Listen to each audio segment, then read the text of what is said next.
Welcome to Good Medicine, a podcast about the people, ideas, and absurd complexities shaping the future of healthcare.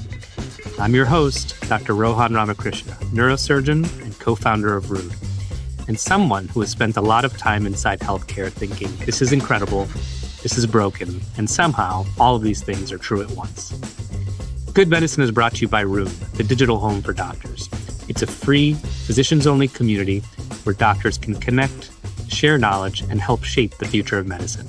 You can join at rune.com.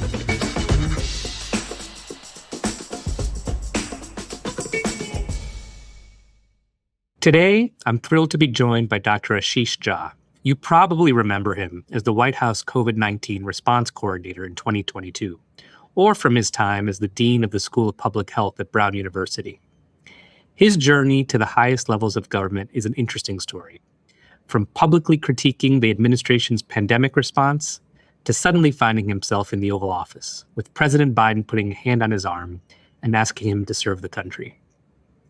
What I loved about this conversation was getting a real, behind-the-scenes look at the power and scale of the federal government. We talked about the exhilarating speed of driving national policy before 10 a.m., but also the deeply frustrating reality of having to stand at a podium and defend agency decisions that he sometimes found off base. We also got into a sobering discussion about pandemic preparedness and what the opportunities and challenges are if we ever hope to beat the next pandemic. We then shifted gears to his incredibly practical, bipartisan 10-part series in the Boston Globe on how to finally bend the U.S. healthcare cost curve. Dr. Jha brings a fresh level of nuance to this highly polarized debate. He refuses to cast hospitals or insurers as simple villains, opting instead to target the bad behaviors and misaligned incentives that drive up prices. We unpacked everything from site-neutral payments and the need for a centralized national billing platform to why hospital nonprofit status should be earned, and why the solution to our workforce shortage isn't necessarily 150,000 more doctors, but a radical rethinking of how we use technology and how we expand the scopes of practice for our ancillary healthcare providers. Dr. Jha brings an incredible mix of high-level government experience, academic rigor, and a pragmatic optimism about the future of medicine. I think you'll enjoy this conversation.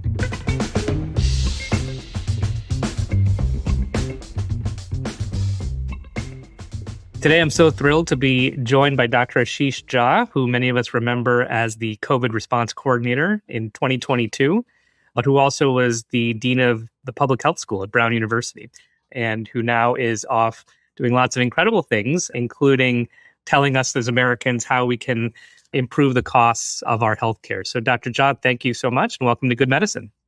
Hey, thanks so much for having me here, Rohan. Appreciate it.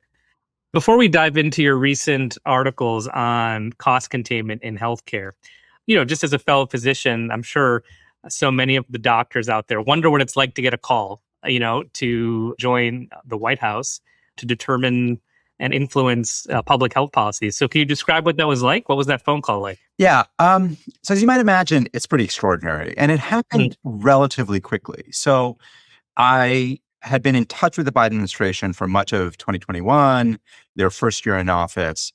And for good and bad, there were things they were doing that I thought was great. There were things they did that I was not as much of a fan of, and I was happy to tell them, including occasionally publicly. They didn't always love my public criticisms, but they knew it was in good faith. And then in early 22, I had a long conversation with the president's chief of staff. I laid clear that I thought the strategy needed to shift in how they were managing the pandemic, that we needed to move relatively quickly away from kind of this emergency footing towards a more normal long-term footing.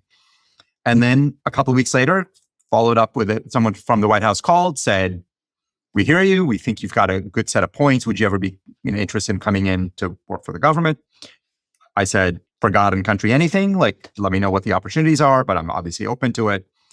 And then I would say a week later, I got another phone call saying this was an opportunity, a possibility, but then nobody offered me a job. At that point, what happened was they said, we need for you to go through a vetting process.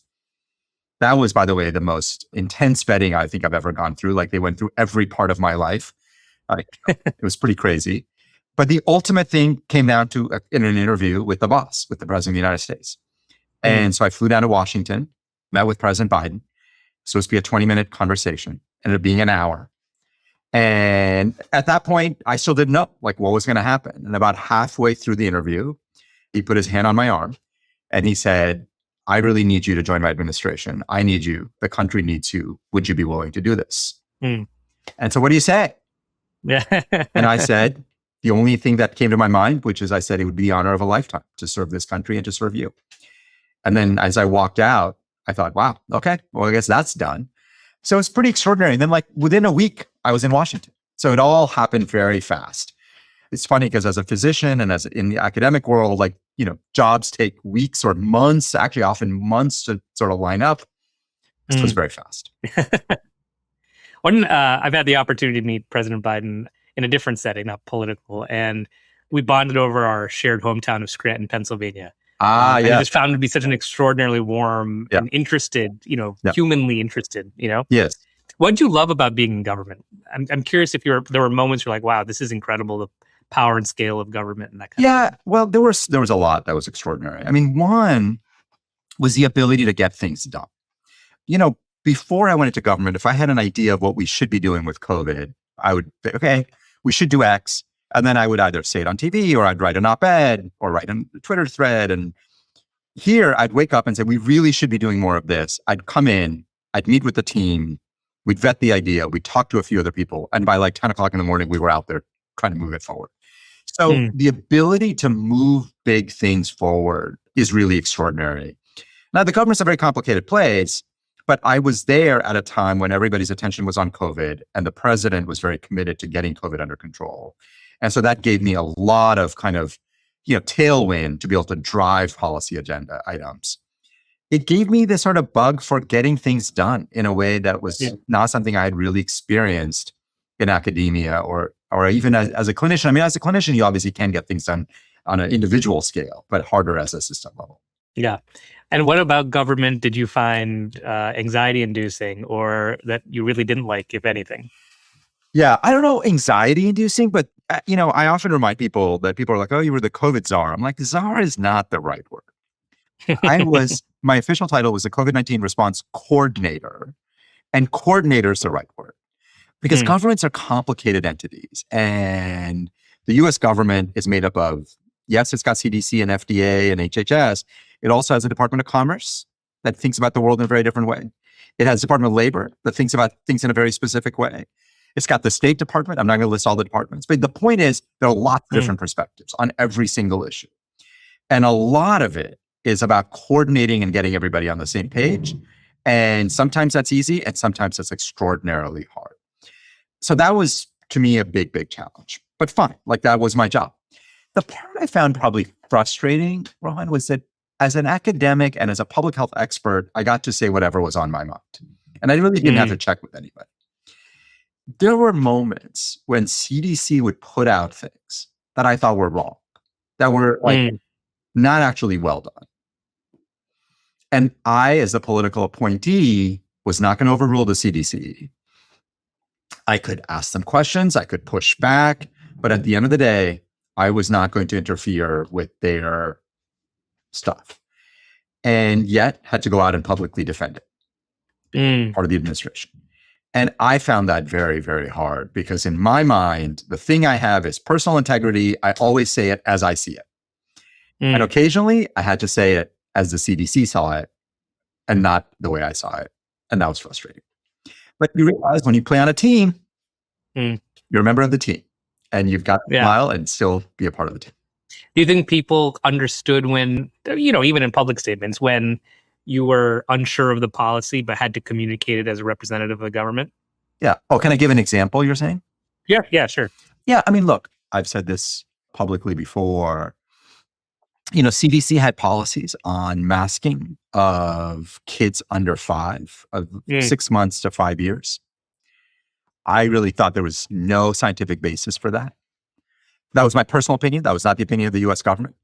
But the opinion of the CDC was that they wanted to continue recommending masking for young children. And I pushed them pretty hard on the science and the evidence and said, show me the data, but which I thought they couldn't really produce. But in my view, they thought the evidence was good enough. And then I had to go out and publicly communicate why the CDC was making that case. And I had to do it in a way that, as I said, I personally found difficult. But look, I don't know. We can't, like, my general view on this stuff is you can't get too bent out of shape by your own personal views on this. Like, you do represent a team, you work for a government. And sometimes the policies are not going to be what you would personally do. And welcome to reality, right? Like, that's what Yeah. it means to be a member of a team. So, and you've written a little bit about this next question, but the billion dollar question is, are we prepared in any meaningfully better way for the next pandemic? At the time of this recording, we have hantavirus in the news, now Ebola. And so I'm curious your take on that. I think in some ways better, in some ways worse, and in almost always not nearly good enough, right? So let's talk a little bit about some ways better, because the thinking is that public health is, oh, we're even worse off than we were in 2019. I think there are many ways that's just not true. Like, we learned a lot in the pandemic. We built a lot of capabilities in the pandemic. We built out national wastewater surveillance. We learned that we can build vaccines very quickly using the mRNA platform. So that learning doesn't disappear. I think that's good. I think ways in which we are worse, we've actually really disinvested or divested ourselves from a lot of those capabilities. We've cut back on our mRNA platforms. Obviously, the information landscape is dramatically worse. Like, if we get a horrible outbreak that's killing lots of people, I worry a lot about, even if we develop a vaccine, would people take it? And we had a small proportion of people refusing to take it in the past. I suspect that number may be much bigger. So the information landscape, I think, has gotten much, much worse in terms of the amount of bad information that plagues us. And then here's the real issue in my mind, and this is actually what I've been spending a lot of my time thinking about, is that, 10 years ago, 8 years ago, I used to talk a lot about the risk of a global pandemic and why that risk is going up. And obviously then we had a global pandemic and that risk continues to go up. But there's a second risk that I think we're largely not paying attention to, which is the risk of engineered biology, engineered pathogens. Between artificial intelligence, CRISPR technology, synthetic biology, the risk of an engineered pandemic is very, very high. And we are paying almost no attention to that. And the combination of those two things make me very worried. So if the question is, are we better off than we were in 2019 from a preparedness point of view? Yeah, probably moderately. But are we anywhere near where we need to be for what's coming? Absolutely not. Yeah. And as you know, the Trump administration has cut CDC capacity, withdrawn from the WHO. What are the implications of that in practical terms? Yeah. And we're seeing this a little bit with both hantavirus and with Ebola.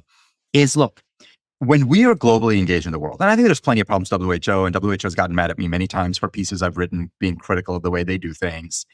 But when we are disengaged with the world, it actually leaves us blind to what is happening. And the world has depended on our expertise to help kind of bring things under control. So take Ebola. This is a very large outbreak happening in Uganda and DRC. And we don't have boots on the ground. We're not out there helping stamp this out.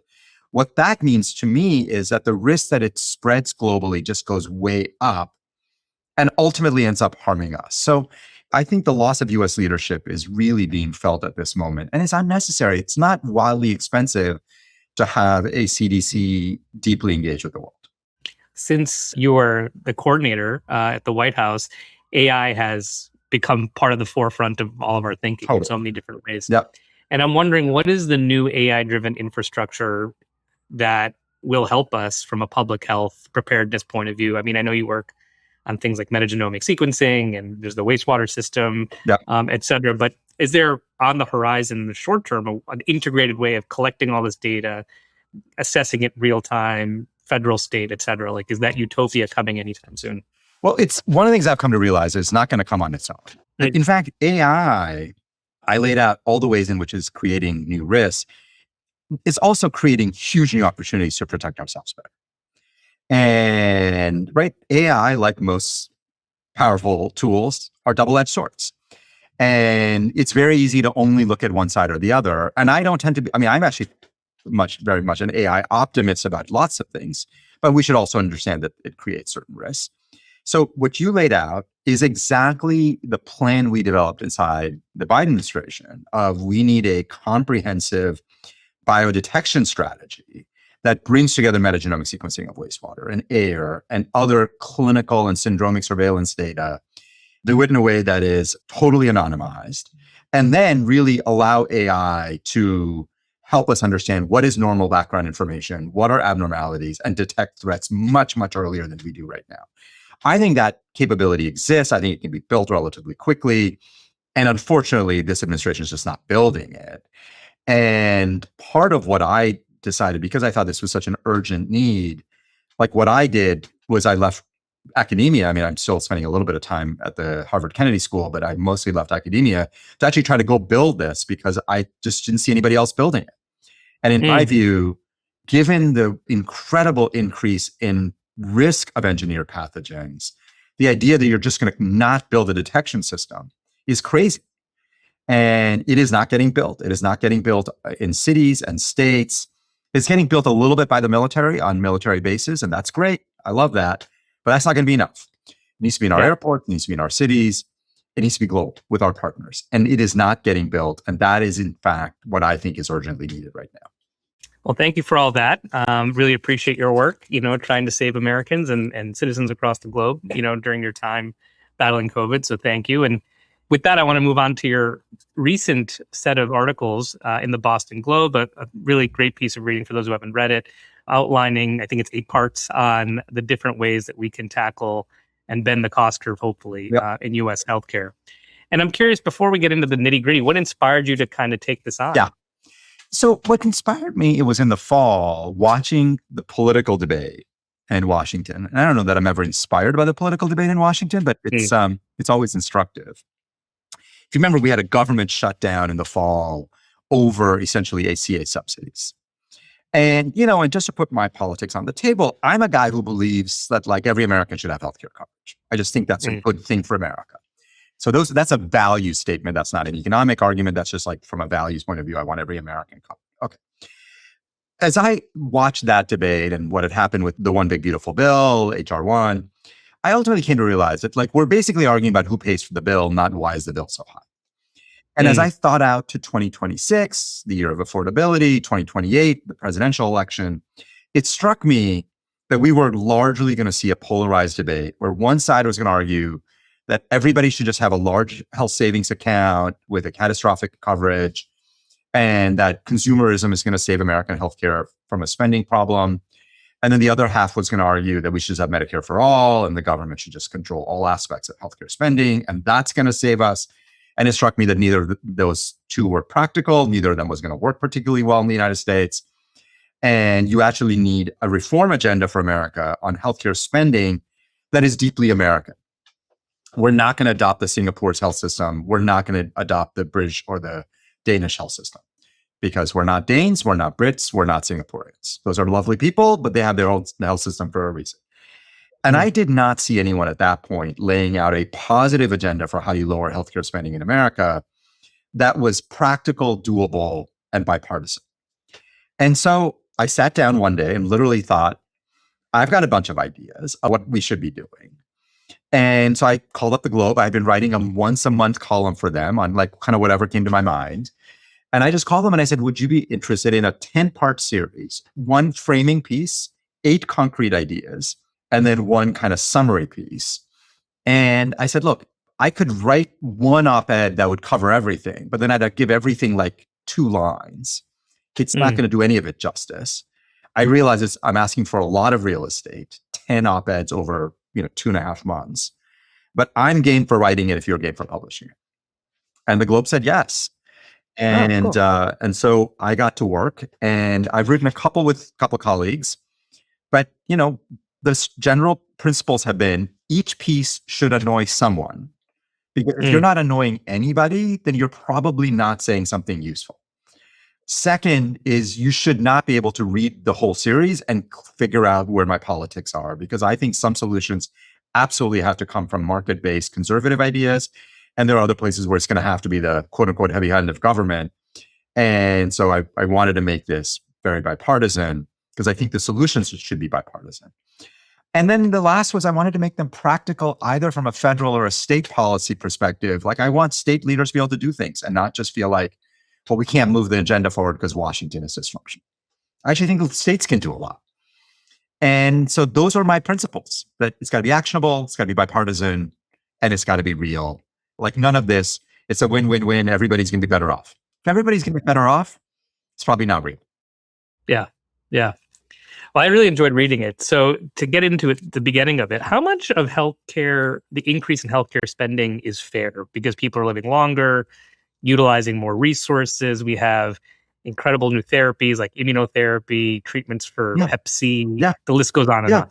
But I'm curious how you would react to that. I would say some of it is absolutely that. And it should be. By the way, I don't have a problem with spending a lot of money on healthcare if it's generating real value. Like, okay, let's talk about like expensive treatments like treatments for Hep C or GLP-1s or some of these immunotherapies. Yeah, they're really expensive. Could they be a little cheaper? They could be a little cheaper. Are they super valuable? Yes, like they are awesome. I am all in on the innovation agenda, and we are going to see a lot more cell and gene therapies in the months and years ahead. Some of them are going to be wildly expensive. A lot of them are going to be wildly effective. I love the wildly effective. We just got to figure out how to pay for all that. Yeah. And by the way, people are living longer, and that's a good thing. And that means, 70-year-olds spend more money on healthcare than 30-year-olds. Healthcare spending is going to go up. I am great with that because it means Americans are living longer and healthier and better lives. Like, that's the goal. Where I get a little bit more skeptical is we know there's a lot of waste in the system. We know that in highly consolidated markets, there's a lot of market power that leads to unnecessary pricing problems. We know that some of the administrative complexity is just deeply unnecessary. There are a bunch of things we can do that actually reduce the cost or slow the cost growth. But here's the part why I think it becomes really important. If we don't do these things, given what is coming both from a demographic and innovation perspective, it's just going to get very, very hard for us to cover everybody. And then what's going to happen is we're going to say, yes, we're going to cover these things, but more and more Americans will be left out. And coverage rates will start declining because they'll just be too expensive to cover everybody. And my take is, let's actually work on cutting the fat out of the system so we don't have to ask the question, do we cover the expensive immunotherapy? I want to cover the immunotherapy. And the only way I know how to make sure we can cover the immunotherapy is if we're not paying stupid prices for other things. Yeah. So you brought up hospital consolidation. And I'm curious, one part of your series focuses, of course, is on hospital prices. Yep. And there's a recent article in the New York Times about this, pegging hospital prices as a major, major, major driver of cost.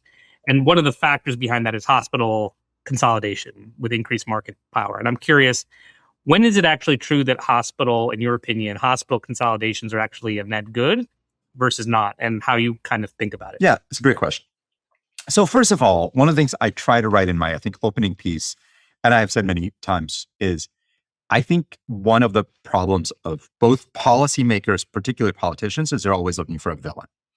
I don't think there are that many villains. I mean, there are people who clearly are fraudsters and they're villains, and we should root those out. But that's not most people in healthcare. Most people in healthcare, they're just essentially trying to address the incentives that they're being given, right? So let's talk about hospitals and hospital prices. I mean, hospitals are a very expensive part of American healthcare. Hospitals also deliver super complicated, expensive things to very sick people. You would expect hospitals to be expensive. What weird system would not have hospitals being expensive? Hospitals is where the sickest patients are. Sick patients require a lot of healthcare that's expensive. So I don't want to turn hospitals into kind of the evil boogeyman either. And I feel like we've actually done that. And I worry that I contributed to it, but I certainly watching Washington. For a little while, it was the insurers. For a long time, it's been pharma. Now it's hospitals. I just think we should be a bit more nuanced about this. There are benefits, I believe, to integration, like hospitals, multi-hospital systems integrated with primary care can generate a lot of value for patients. We also know that there are times when some hospital systems abuse that power. And my general view is we should not look at this as across the board, hospital consolidation is always bad, or hospitals are always manipulating market power. Sometimes they do. And when they do, there should be a policy response. But in general, my argument has been you should address the behavior and not a class of people. Because there are lots of large hospital systems that don't have crazy high prices, or they are delivering excellent, highly integrated care. Maybe the prices are a little bit higher, but totally worth it given all the other benefits that they're generating. So I think you got to look at every one of these things on a case-by-case basis. it is very easy to today decide that large health systems are the villain. As I said, I don't like looking for villains because I just feel like it gets us going down the wrong path. Yeah. One of the things you talked about is also site neutral Yep. payments. The same service being delivered in one place Yep. versus the other, and the payment should be the same. And so what, some might argue is that in a hospital facility where the cost is more, there's also more stuff. There's redundancy, there's potentially more safety, et cetera, et cetera, et cetera. Yep. And does that justify the higher cost? And I'm curious how you would answer. As you might imagine, I've gotten some phone calls from my friends at the American Hospital Association, and Yeah. and my view is they're still friends. I hope so. Yeah. My view is, look, one of the arguments they make is, look, the patients that we take care of in the hospital setting are sicker. I'm like, okay, we should pay more for sicker patients. Like, I'm totally game for that. But we should then adjust our payments based on the sickness of the patient, not the site of the care. Like, if you want to pay more for sicker patients, which I am game for, because sicker patients are more expensive, then pay more for sicker patients. Don't pay for a hospital buying up a physician practice that's 20 miles away from the hospital, and now it gets a higher payment because it's not part of the hospital system. Like, that to me just doesn't make any sense. Some hospitals are like, well, you're paying for all the excess capacity that we keep. So if there's a disaster, I'm like, fine, let's come up with a specific payment for excess capacity. I'm game for that. But pay for the thing you want to pay for. Don't pay for something else, hoping that you're also paying for the thing you want to pay for. Like, that just doesn't make sense. Yeah, that makes sense. One of the things, I can't remember if this is in your op-eds or not, but was the loss of nonprofit status for some hospitals, which obviously would be a firebomb rhetorically on many hospital systems. And I'm wondering, do you support that, one, in certain situations? And B, given so many hospitals run margins under 3%, or operating margins under 3%, would that be catastrophic financially? Yeah, two good questions. So my view is that nonprofit status should be earned, not automatically given. Are there hospitals in America that deserve their nonprofit status? Absolutely. Are there hospitals in America that probably don't? Probably. And my general view on this is, again, that it is a job of states, regulators, attorneys general, whoever, to look at these things very, very carefully. Like, if a hospital is actually not providing a whole lot of charity care, if they're actually not doing a lot of community benefit, or their stuff is super squishy, because there is a cost to having a hospital that's nonprofit. They're not paying taxes, and that's a real loss of revenue. So my take is that you should have to earn that status. And if you can't demonstrate that you're actually doing real good for the community, then you shouldn't get a nonprofit status. Like, you've got to demonstrate that. I don't know. On the margin thing, it's interesting. There's real controversy on this. My personal view is there are hospitals that are really kind of running thin. But I'm also pretty skeptical about a lot of other hospitals that claim to have very low margins. Every hospital in America claims to have very low margins. And yet, here's the interesting part. There are 6,000 or so of hospitals in America. And in a typical year, 25, 30 close. Like, if all these hospitals are right on the brink of closure, how is it that year after year, they all manage to survive? I'm a little skeptical. I think there's a lot of shenanigans that go into how hospitals report their margins. Yes, sometimes their operating margins are low, but they don't account for the fact that they often have large endowments and the payouts from those endowments. I know large hospital systems that are setting up large venture funds. If you're setting up large venture funds, you're not really running a super low margin. Like, come on. So again, I don't like painting broad strokes on this stuff, but my view is that many hospitals are very good at hiding what I think are healthy margins. And we've got to look at this stuff with much greater scrutiny. And you'll find that some hospital systems really are doing great mission-driven work, high quality, low margin. God bless them. But that's not everybody. Yeah. So speaking of margins, what's often reported is that Medicare and Medicaid don't reimburse for the full cost of care. When they were first implemented as programs, they actually were retrospectively cost reimbursing. And then we moved away from that in the 80s and 90s and not. And so I'm curious, A, do you buy that argument that Medicare and Medicaid don't actually cover the cost of care? And then maybe lead into your proposal of capping costs of Medicare in commercial markets at 200% or 300%. Yeah. Look, So Medicare and Medicaid, of course, as you know, are different. And Medicare pays more generously than Medicaid. There are three sets of issues, right? I mean, there's like average costs, marginal costs. There's no question that like Medicare more than adequately covers the marginal costs of taking care of that patient. But these are large fixed cost institutions, and so you got to deal with average costs as well. On Medicaid, it's an interesting question. I mean, every hospital executive I talk to says we lose money on Medicaid. Okay. And I don't have any like strong evidence, but I think that they're wrong. So maybe Medicaid is a bit of a money loser, but we also know there are like hospitals with 30, 40% Medicaid patients and that manage to stay afloat. So obviously there is a way to do this. The commercial side of this is, the RAND analysis that looked at commercial prices basically said the average commercial price is about 255% of Medicare, or 2.5 times Medicare payments. With some chunk of hospitals, maybe about 10% of hospitals or health systems getting over 300%. The number one predictor of how high your payment was is not how many Medicaid patients you have to do cost shifting. It was how much market power you have. So this whole thing of like, we have to have high commercial prices because we have so many Medicaid patients. You have high commercial prices because you've got market power. And it's interesting because this is now like becoming, I think, super bipartisan.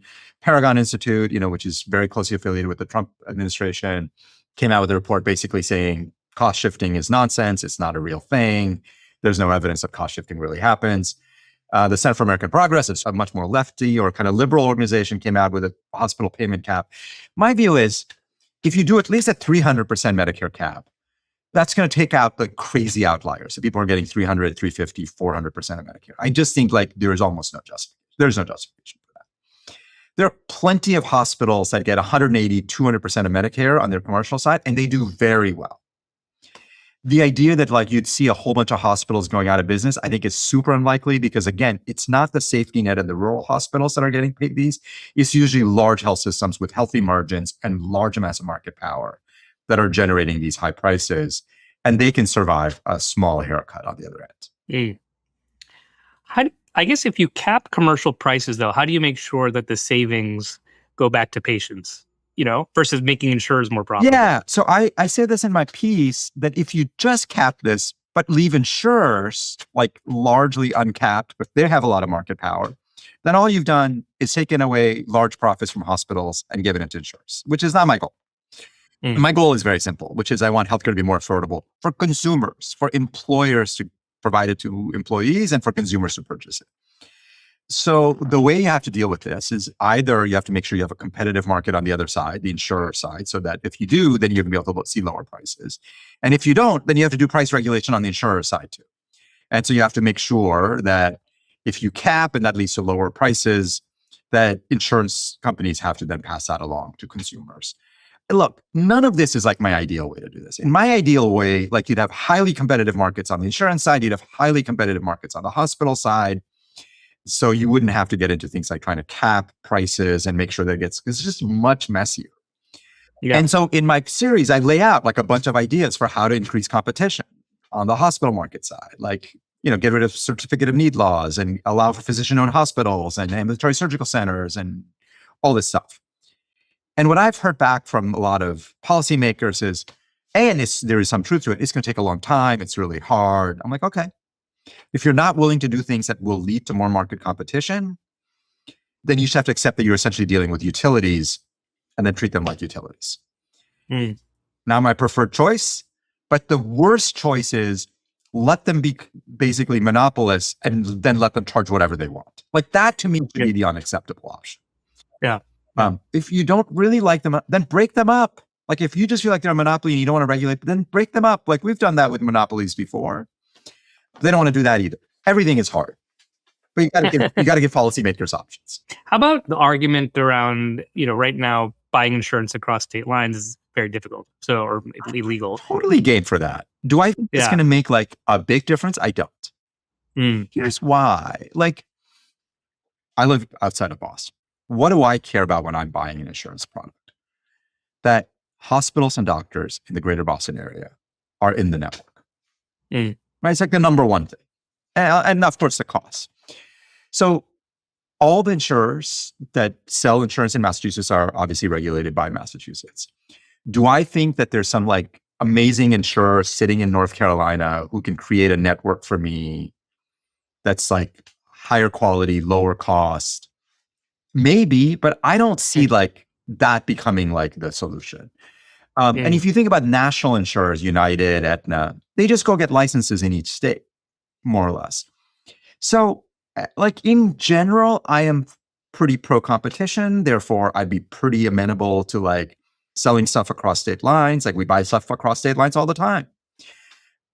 But I don't see that. I just don't understand why that would be the panacea that like would really drive down prices. So I'm all for anti-monopoly behavior. And I think we don't use it enough, not just in healthcare, but in lots of other things. I'm curious, I imagine I know what your answer is, but now health insurance own huge stacks of services, right? Like, the PBM and the pharmacy, the medical groups and things like that. Do you think that's something that insurers should be allowed to do? I will come back to a principle I've sort of said before. Because I get, for instance, I know you're not asking this, but there's a version of this, which is people are like, well, what about private equity? Do you think private equity should be allowed to own? And my general view is we should go after bad practices, not bad ownership that we like or don't like. And here's why. Okay. So you can argue, there are people who have argued, I don't like the fact that CVS also owns Caremark and owns Aetna and also owns all these retail things. And I think that's bad.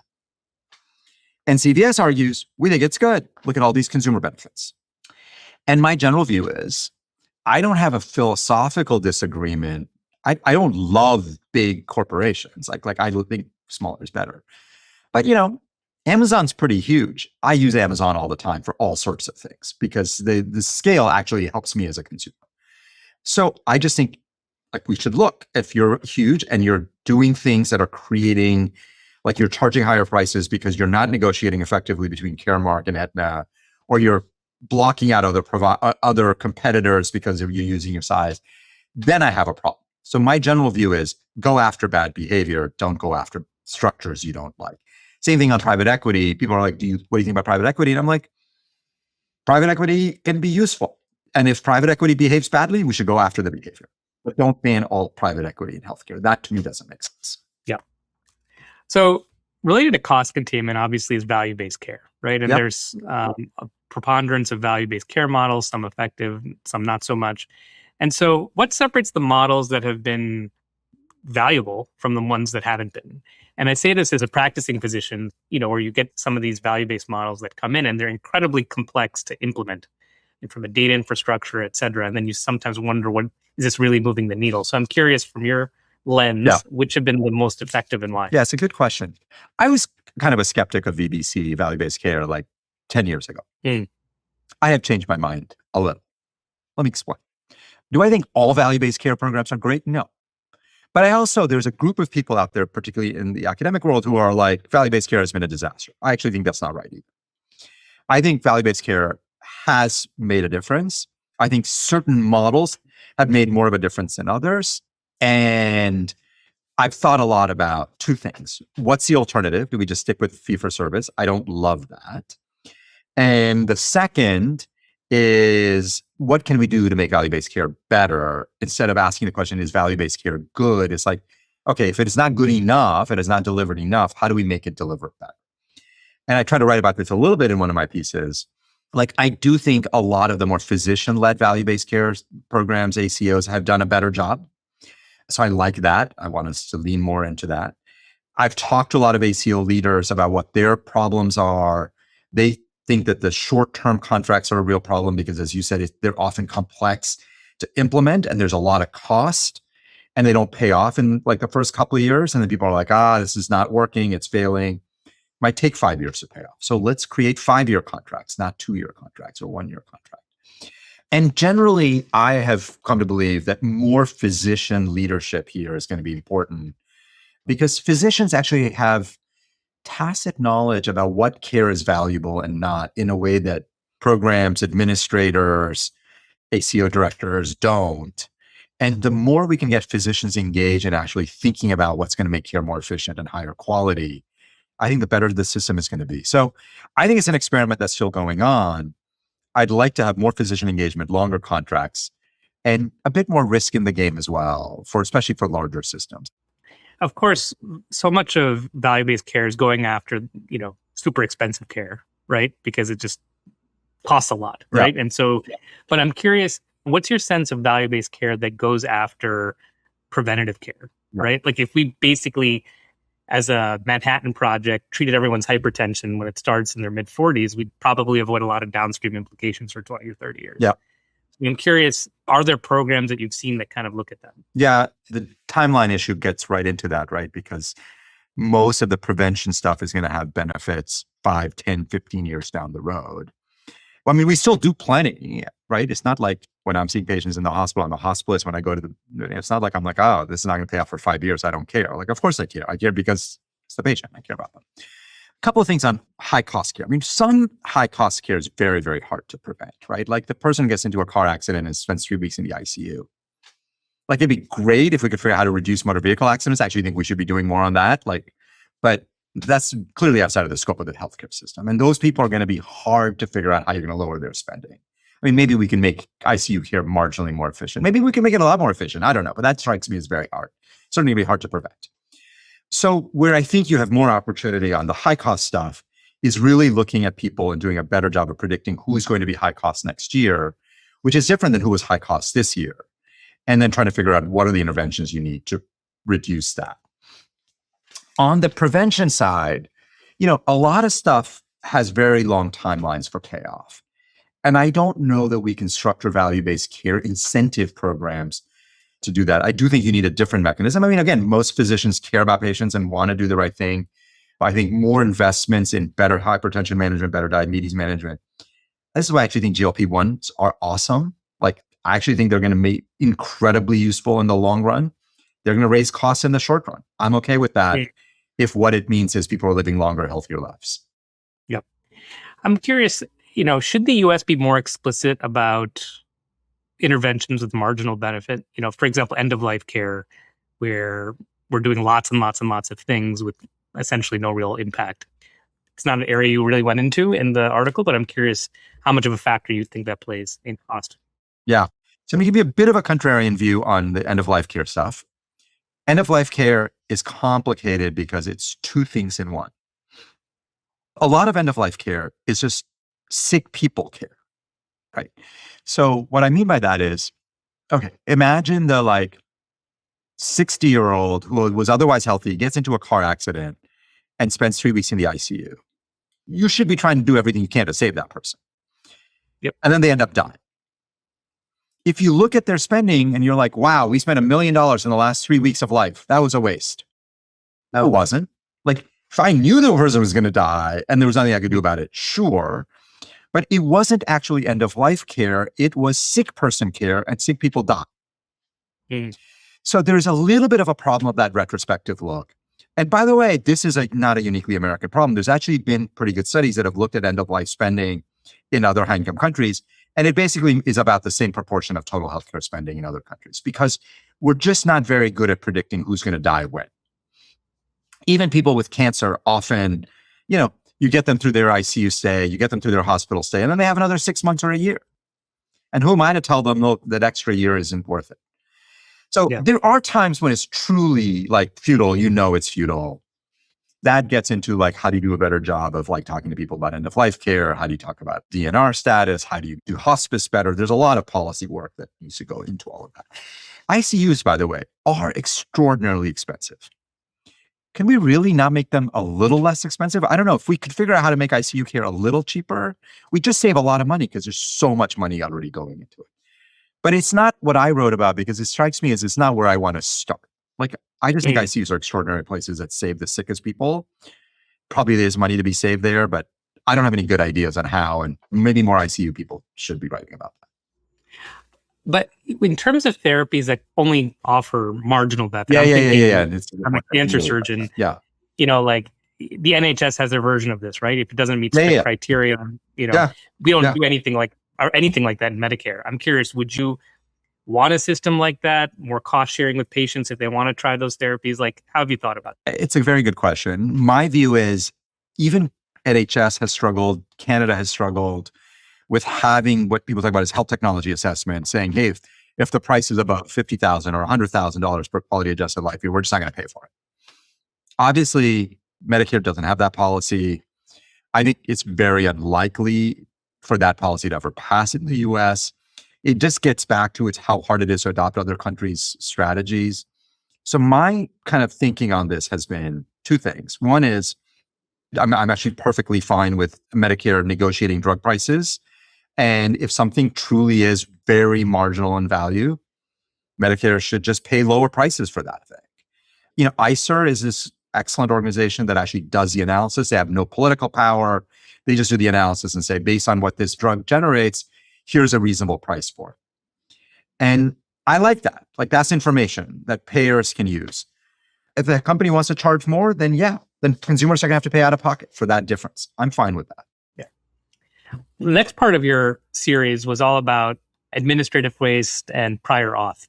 And I'm sure that most physicians reading that would have jumped up and down with applause, rightfully. And I'm curious, starting with prior auth, how would you deal with that problem? Because on the one hand, you do want some cost containment and constraining values in terms of how we're deploying a limited resource. But on the other hand, it's functionally turned into an albatross across every physician. So how would you deal with prior auth? I mean, a couple of things I'd say. I mean, first of all, that not all prior authorization is bad. And obviously, I've talked to lots of physicians, but I've also talked to insurance executives. By the way, insurance executives hate it too. They hate it because they know it generates massive amounts of negative politics, press for them. They hate it. But they feel compelled to do it because they feel like it is one of the few cost-containing mechanisms that they have. I feel like having all these conversations that there's a deal to be cut here. Like, there's a ton of prior auth on stuff that's just stupid. We should streamline a lot of things. One of the things that drives physicians the craziest is the lack of predictability of a lot of this stuff. And I think if you knew that there were certain types of therapies that truly are experimental, that you need prior authorization, much clearer guidance coming from insurers. I think if the insurers could have a more coordinated set of things, so you're not dealing with different prior auth rules for every different insurers, that would be very helpful. And then a much more streamlined strategy for how you appeal, who you appeal to.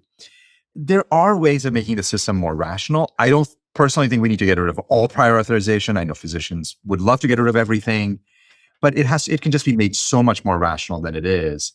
And as I said, I've talked to insurers. I know people may not believe it. They actually don't like it because they just think it generates so much negative ill will towards them. And they'd love to get out of the business too. So I think there's a deal of like hospitals, health systems, physician groups coming together with, and this is something CMS should orchestrate. Like, CMS can pull everybody together and really drive this. Yeah. The other thing I didn't have as much of a great understanding before reading your piece was the insane variability in how claims are processed in the US. Can you talk through a little bit what that means in terms of when we submit a bill and what happens after that?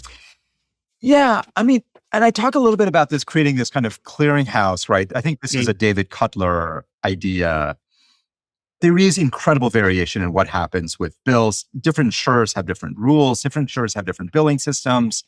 There's a lot of standardization that can happen. But the other part, and this is what part that David has talked about, there are ways of doing this where you streamline the entire billing process. You get everybody using essentially the same platform. And bills get paid and then a certain proportion get audited. It's a little bit of like how we deal with taxes. Not that anybody loves taxes. But like, the idea is, instead of every claim having to go through some crazy evaluation process, which is going to create all this stickiness and takes a long time, I think we can develop a system where you just get a lot more stuff through immediately and much more quickly. Doctors get reimbursed, money flows back faster. And then you audit a certain proportion of them just to make sure that there's not crazy behavior happening. And you can do that in a much more automated way. So I think technology is our friend here. It is a collective action problem. And there is a question of, like, banking system did this mostly because they found that it was so much better for them financially. And again, what people brought up is like, who's going to bring everybody together? And this is another place where CMS could actually bring all the big insurers together. Say, we're not going to make this anti-competitive, and under CMS guidance can create a single system for billing. By the way, that's what like Germany and Netherlands do. They have lots of private insurers, but they all use the same billing strategy, same billing platform. And people get paid much more quickly and efficiently. And this has huge cost implications, right? The administrative state, it's like, what is it? 2 out of every 10 healthcare dollars is just to service Yeah. the billing and all regulations and all these other things. So it seems like making a big dent in that would be huge. I think just the billing stuff could save us a couple $100 billion a year. At least I think that's an estimate from McKinsey. I mean, a couple $100 billion a year is like just an enormous amount of money, right? It would cover a lot of uninsured people. It would make healthcare cheaper. And there are no silver bullets. This is not like the panacea that solves all of our problems, but it would be very helpful. And there's not much value being generated from doing all this. Yeah.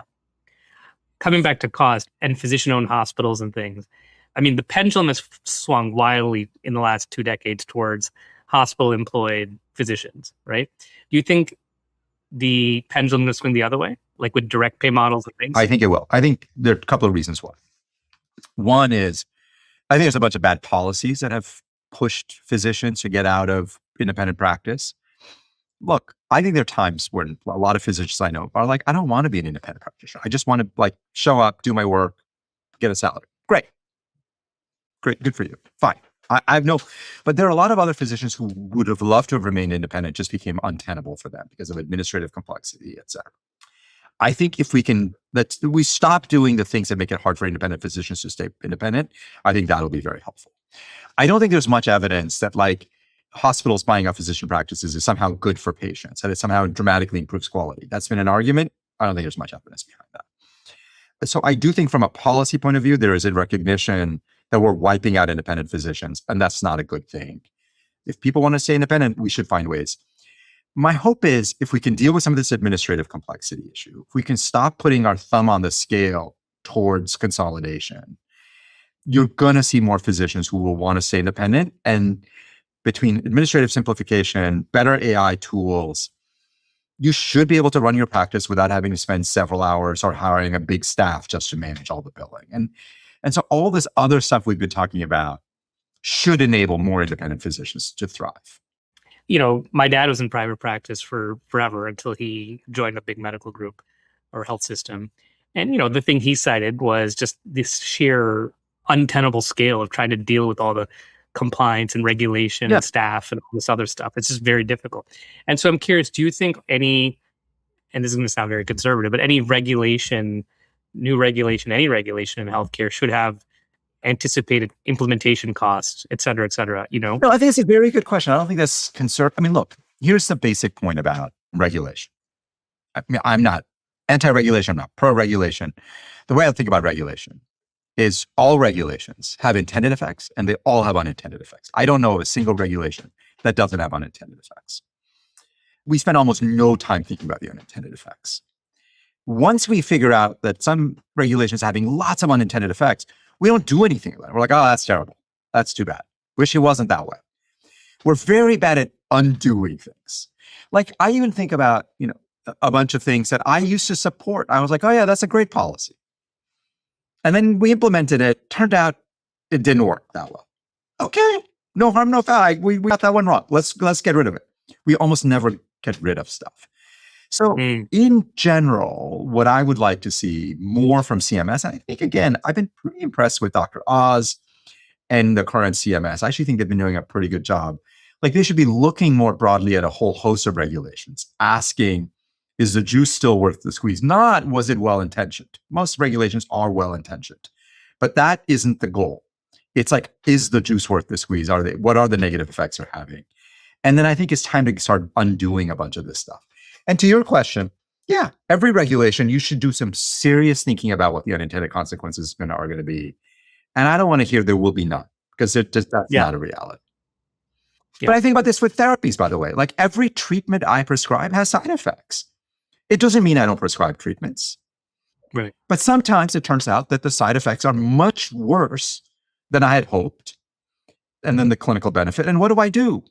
I stop it.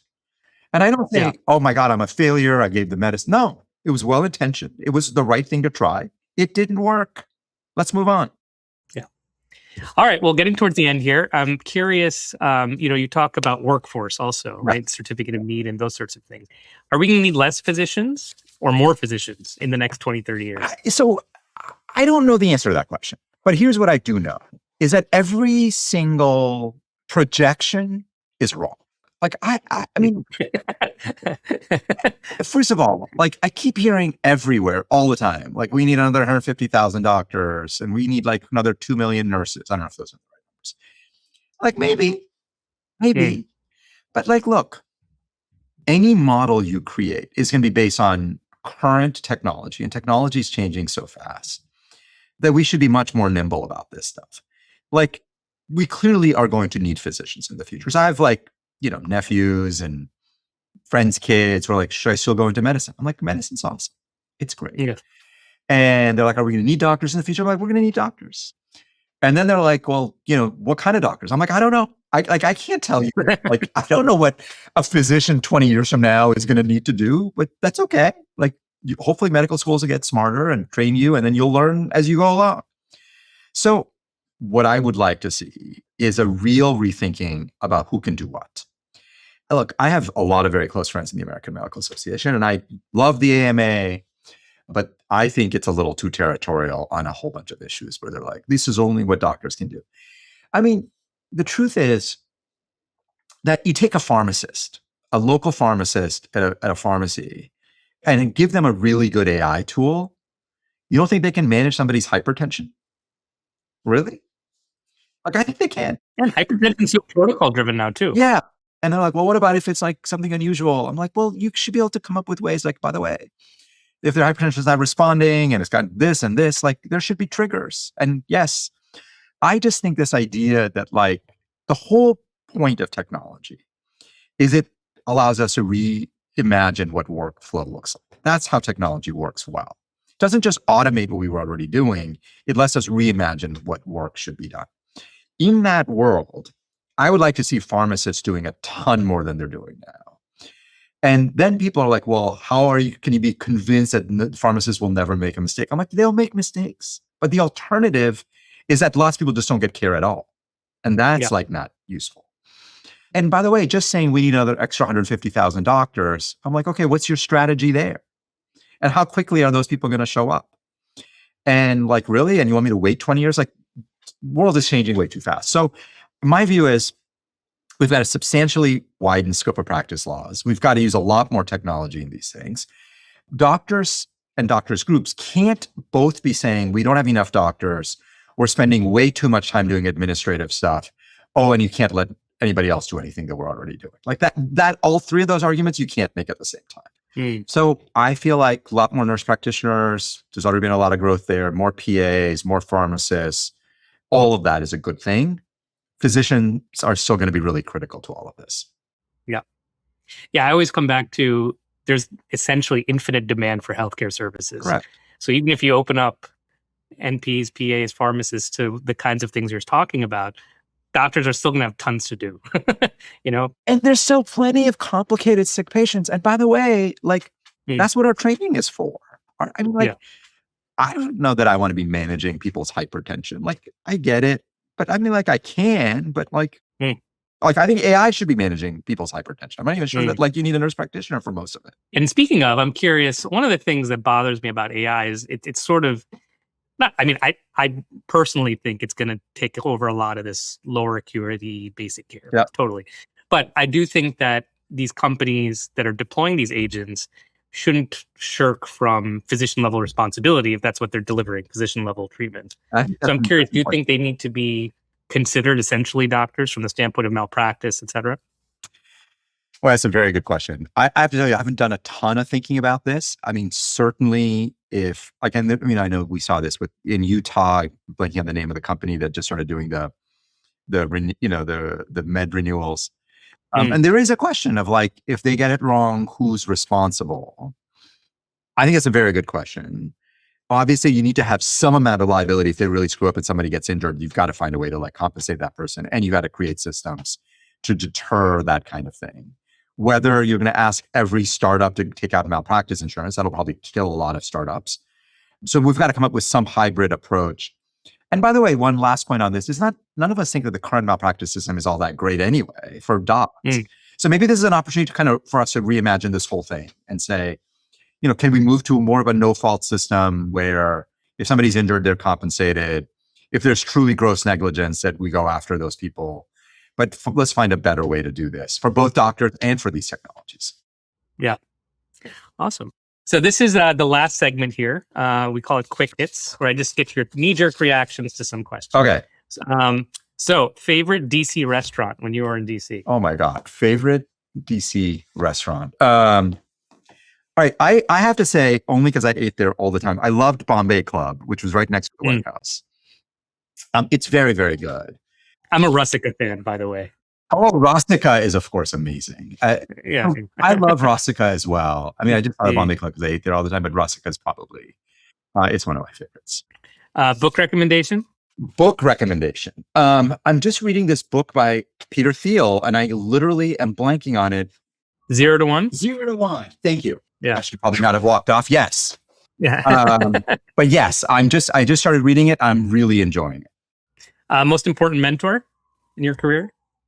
One of my earliest mentors, and probably one of my most important, was a guy named Michael Paley. Rabbi Michael Paley was the head of the chaplaincy at Columbia when I was in college. And what was amazing about him as a mentor, and somebody I've thought a lot about, is, I showed up to college as a young man with lots of identity issues of like, am I Indian? Am I American? And it took a rabbi basically to teach me like how to be very comfortable in my own skin, to acknowledge that I'm an Indian American, and that means I can be an Indian American, enjoy all the things that come with my heritage, and yes, you'll be deeply American. And I always have owed that to Rabbi Michael Paley. So that's one. But I've been really fortunate to have a lot of great mentors. Arnie Epstein was my sort of academic mentor most of my life and taught me how to take data and tell stories with it, which is what good research is answering questions people want to know the answers to, but finding data to do that. Well, amazing. Well, Dr. Jha, thank you so much for your time. This is amazing. It means the world. Hey, thanks so much for having me on. It was a lot of fun.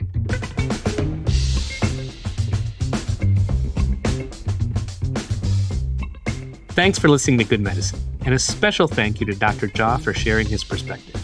If you're a physician, we'd love for you to join the Roon community at roon.com. That's www.roon.com.